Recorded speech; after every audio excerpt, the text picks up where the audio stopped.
Hello friends, তো তোমরা সবাই কেমন আছো? আশা করি সবাই খুব ভালো আছো আর আমিও খুব ভালো আছি। তো তোমাদের সকলকে আরও একটা নতুন মিনি ব্লগে স্বাগত।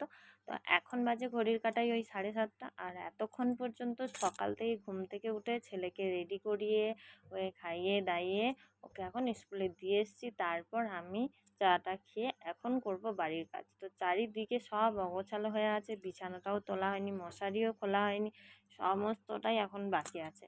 তাই ভাবছি যে কোথার থেকে এখন কাজ শুরু করব, এত কাজ কোথার থেকে শুরু করব। আর ওইদিকে তো রান্নাঘরটার অবস্থা তো আরও খারাপ, রান্নাঘরটা অনেক নোংরা হয়ে আছে। ভাবছি আজকে রান্নাঘরটাও পরিষ্কার করব ভালো করে।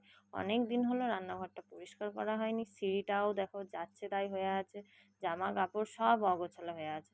তো কাজ করতে করতে টাইম হয়ে গেছে ছেলেকে স্কুল থেকে আনার, তো ওকে নিয়ে চলে এসেছি স্কুল থেকে।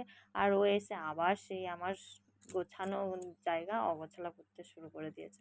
এইদিকে ভিজে জামা কাপড়গুলো বালতির মধ্যে ভরে রেখেছি, যেগুলো আজকে কেচেছি, আর বাকিগুলো কালকেরগুলো বাইরে মিলে দিয়েছে। আর এই দেখো সব পরিষ্কার করে নিয়েছি, পরিষ্কার করে ধুয়ে মুছে রেখে দিয়েছি। এত জিনিসপত্র ছিল তো, যেগুলো দরকার সেগুলো রেখেছি, বাকিগুলো ভালো করে ধুয়ে রেখেছি, ওগুলো অন্য জায়গায় রাখতে হবে। তারপর আমি স্নান করে পুজোও দিয়ে দিয়েছি। এই দেখো আমার পুজো দেওয়াও কমপ্লিট।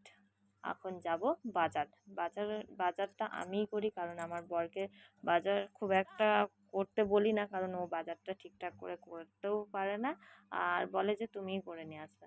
তাই আমি বাজারটা করি, আর আমার বাজার ঘাট করতে বেশ ভালোই লাগে। আমি তাই জন্য এখন যাব বাজার। তার আগে পুজো করলাম, একটু প্রসাদ জল খেয়ে নিই, আর ছেলেকেও একটু প্রসাদ জল দিয়ে দিলাম, ও খেয়ে নিল, আমিও খেয়ে নিই। তারপর এরপর যাব আমি বাজার করতে।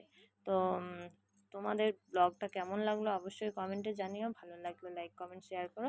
আর টাটা, আবার দেখা হবে নতুন একটা মিনি ব্লগে।